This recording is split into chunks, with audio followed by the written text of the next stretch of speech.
This is Rogers TV.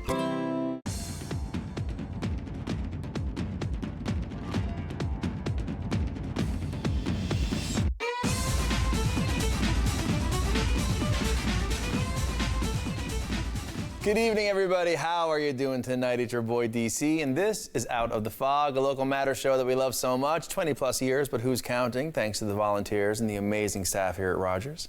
Tonight is no exception. We have two wicked guests coming through, and I can't wait for you to meet them and hear more about what they got going on.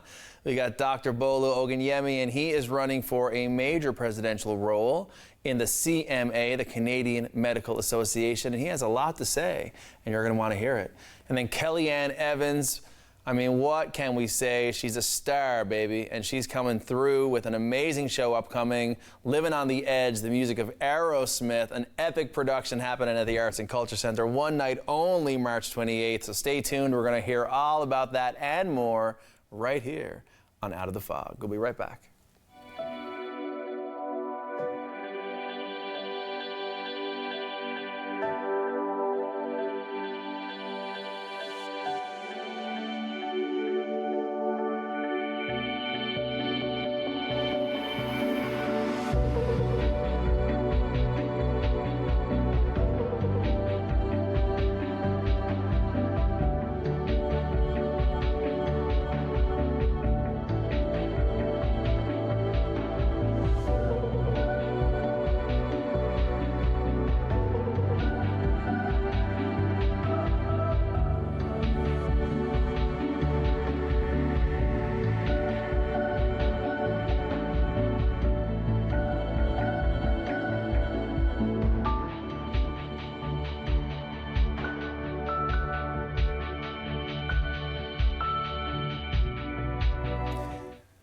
Welcome back. This is Out of the Fog, and I'm so excited to be hanging out with someone who's been in my orbit in a bunch of community building adventures in years gone by, and now to see where he has gone in his career and what he's gunning for next. You're going to want to hear all about it. Bolu, what's up?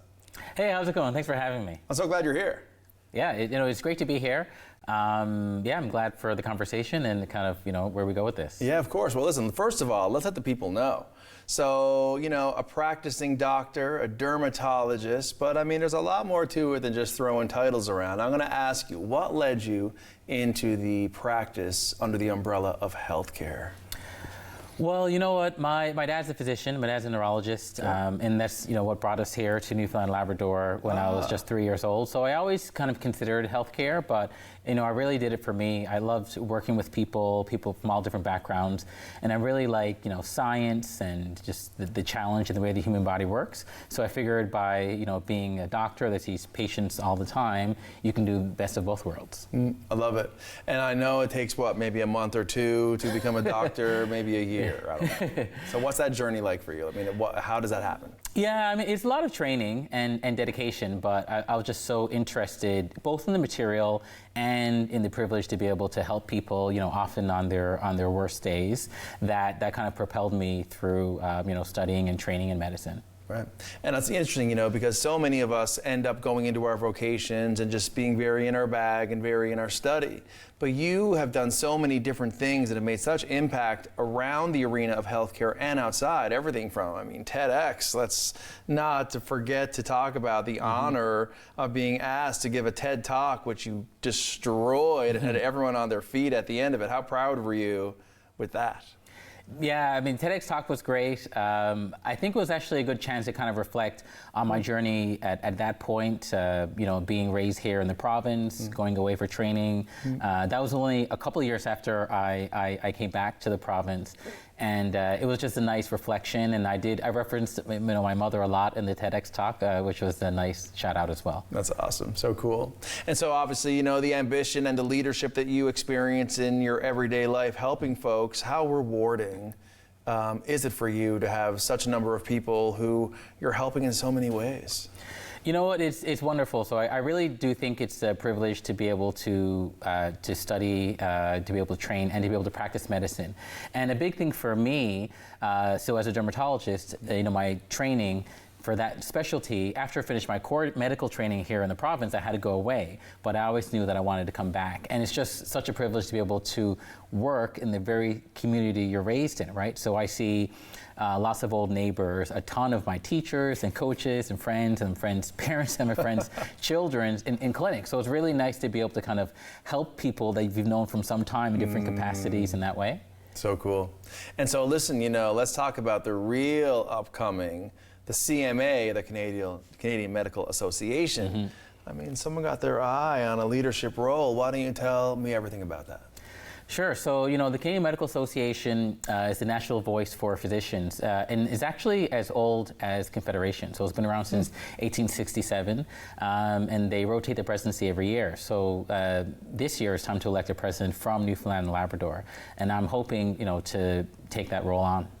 And if I'm not mistaken, the first graduate of Memorial University who is in the position that you are in. That's right. So the CMA is 158 years old, and we've never had a graduate from the Faculty of Medicine here at Memorial. So I think it would be, a deep honor to be able to represent, my province, my community, and my medical school by being the first president-elect to graduate from Memorial Faculty of Medicine. Well, listen, I'll tell you what, you have my support, that's for sure.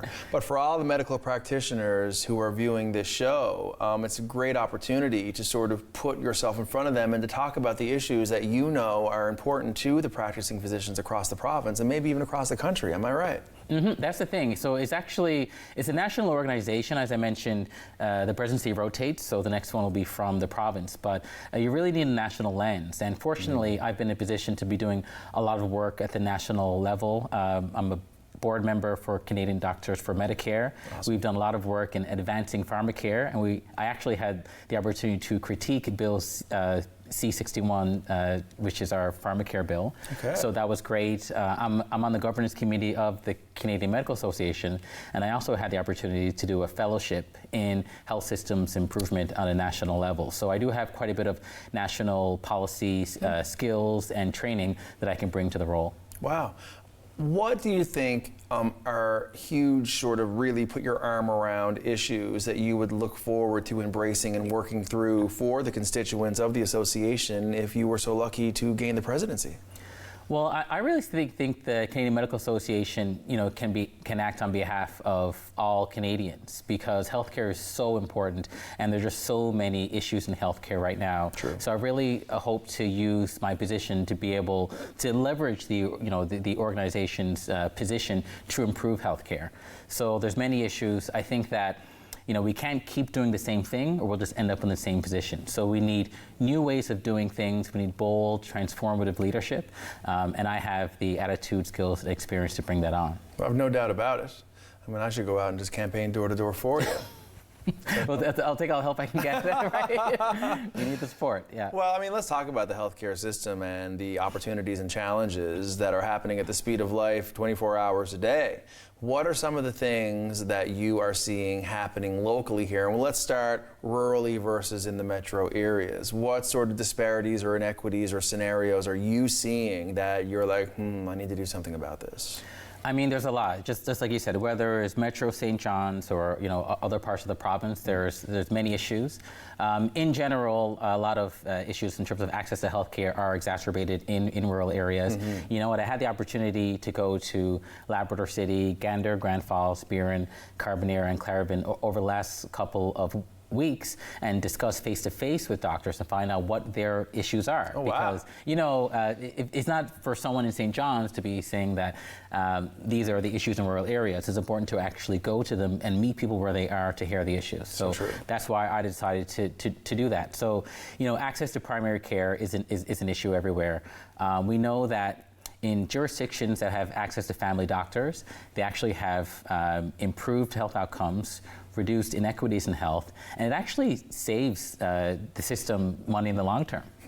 So we really need to make sure that we're investing in primary care, both in urban and in rural areas throughout Canada. And I think because we talked about, me being raised in the province, because a lot of the issues we're facing nationally are actually exacerbated in the province, right?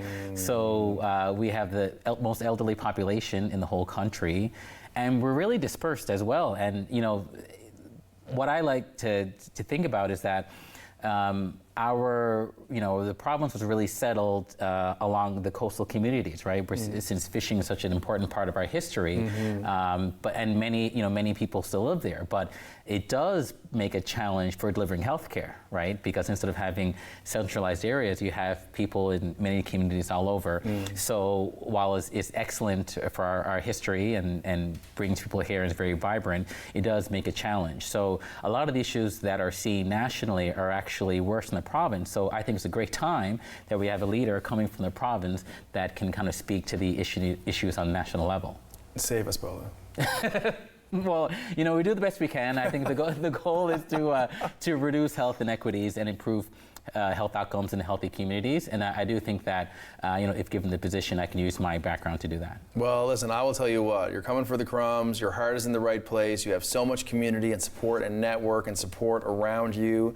You have already demonstrated leadership and the willingness to take risks and to do the things that need to be done. So I hope that anyone watching this show tonight and seeing the passion and the desire to continue the leadership and the flex of helping us in our province and across the country via the CMA.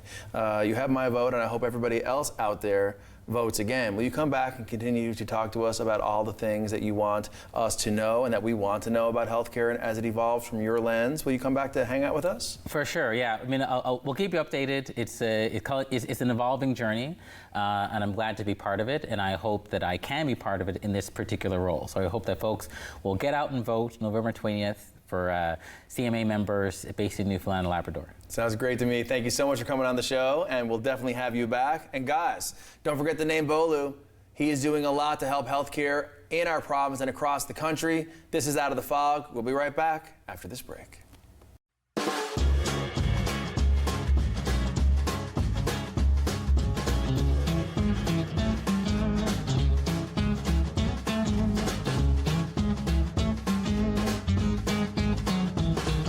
Your opinion matters, and we want to hear from you. Get in touch with us using our viewer feedback line, your direct connection to shaping the shows you love.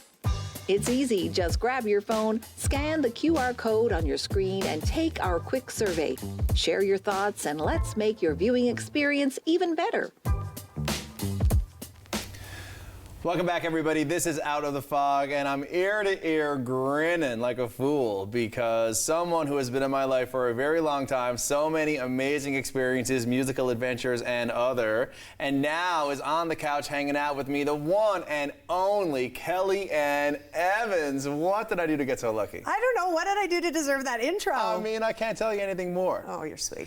I often joke, everybody, that I call Kellyanne Octothreat because, as you see from the key, singer, writer, dancer, actor, entertainer. I've seen you walk on your hands a time or two, but let's not get into that. So listen, I want to ask you first, for the viewers at home, what led you into this incredible life of performance and entertainment?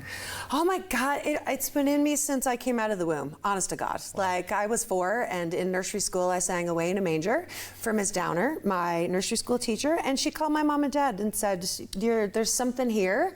And my parents nurtured it, and this is music and this industry, and being a part of the arts is just the breath that gives me life, honestly. Wowee. Yeah. So amazing. So, growing up, singing versus acting, why not just do it all, eh?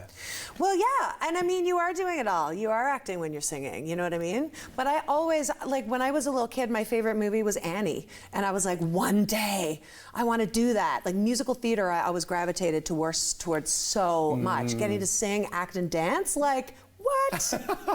And it's so funny, because watching you out there in so many capacities, the TV shows that you've been on, as a contestant, as a judge, There's so many different ways that we know you just from watching the TV shows, let alone the main stages of the Arts and Culture Center, where you have just blown us away with so many performances. I want to take a moment and dip into, may I say, the Queen, We Will Rock You, which was a mainstay national production that you actually were in with members of Queen. Yeah, I mean, it was pretty extraordinary. And again, I just took a chance. I went to an open Canadian, they call them cattle calls, where anyone in the country can go. And my mom and I flew to Montreal, and I was in a lineup at 5:45 in the morning and ended up being a part of the original Canadian company.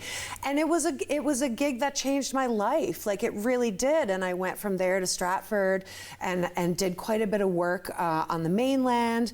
But yeah, Queen, I just fell in love with the music. I always knew that I loved Queen, but it wasn't until I dove into that particular project that I realized the true brilliance behind that music and the staying power of it. It's a testament to how good it is, because having the opportunity to come back to it so many years later this year with the Newfoundland Symphony Orchestra, and then doing a run at the Majestic Theatre, at the Garrick Theatre in Bonavista. There was over 5,000 people that came out this year to see the Queen show. Wow. It blew my mind. Your mind. I mean, I was there sitting up watching it at the Arts and Culture, and all of us were in one of the areas checking it out, and we were all on our feet more than we were in our seat, and the energy in that venue was electric. And between the Michael Jackson show that you put off and the Queen show, and now let's make way, because we got another epic, classic rock band coming through.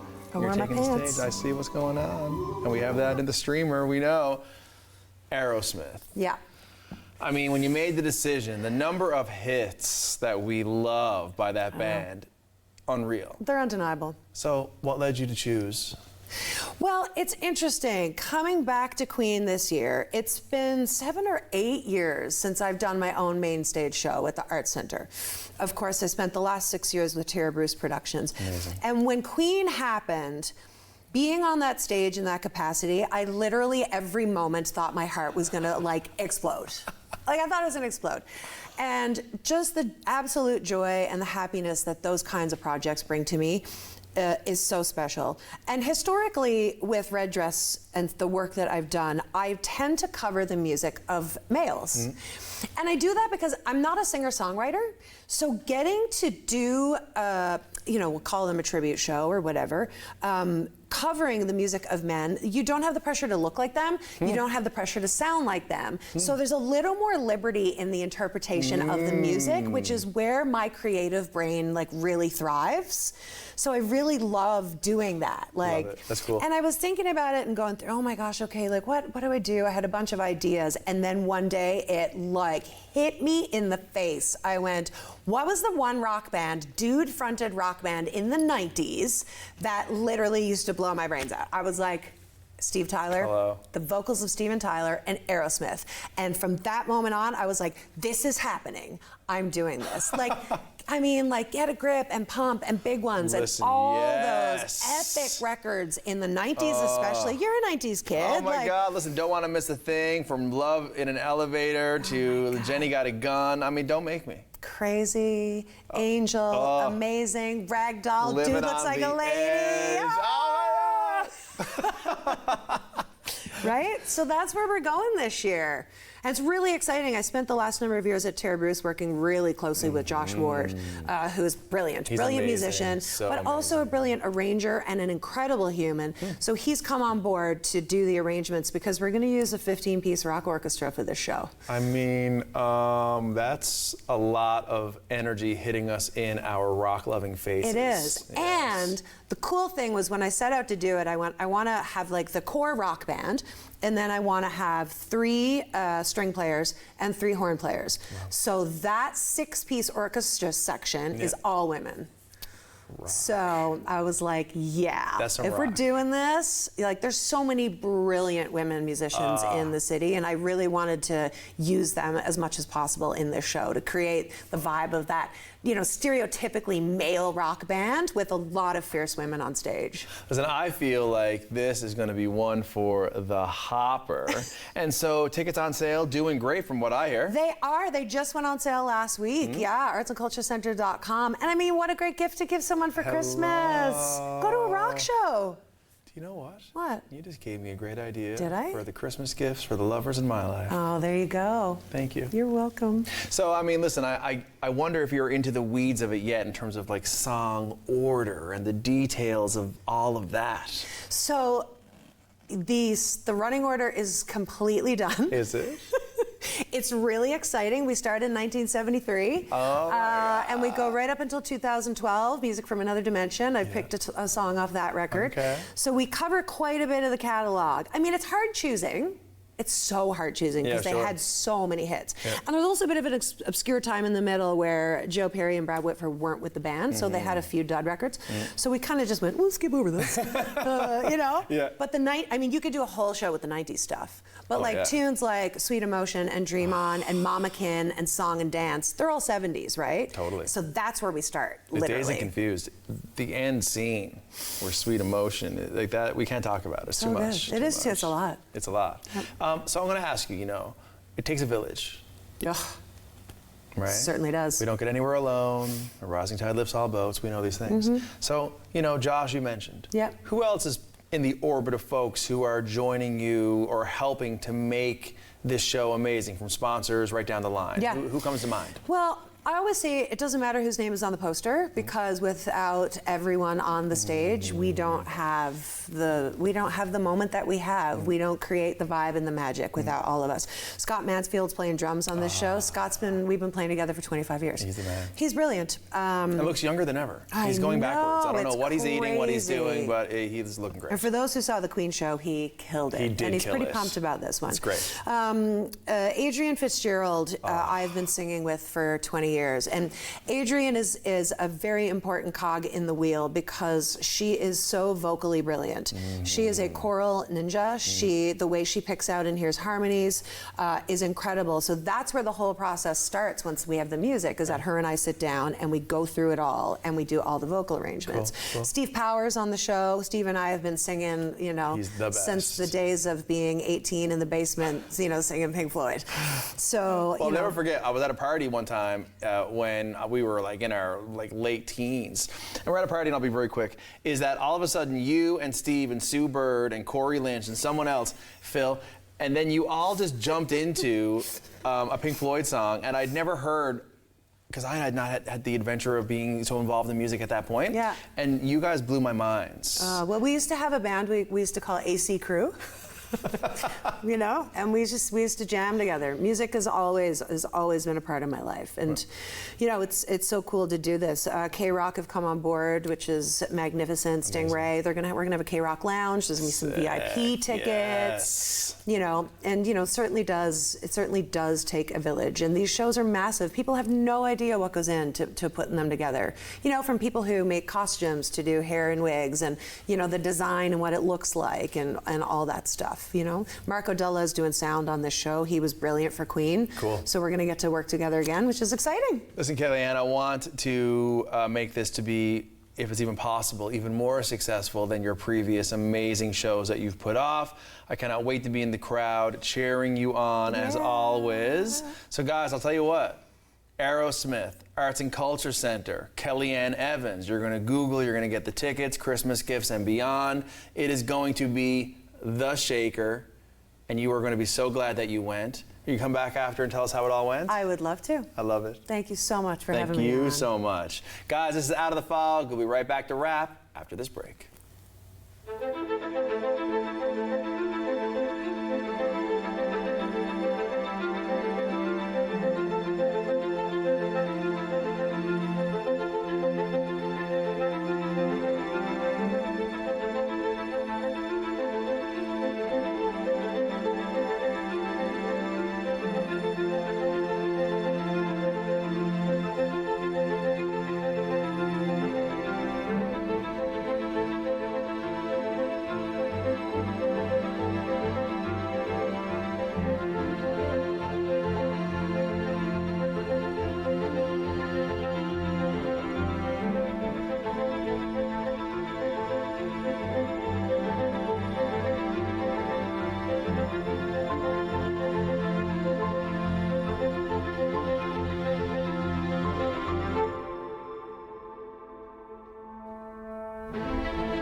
Welcome back, everybody, and thank you so much for hanging out with us here tonight on the couch with Out of the Fog. Thank you so much to Bolu. So much respect for you, everything you've done and continue to do under the umbrella of healthcare and community building, and we wish you all the best in the upcoming election for the CMA.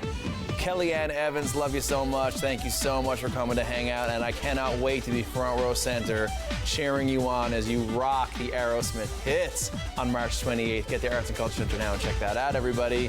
Thank you so much for tuning in tonight. This is Out of the Fog, and we'll see you next time.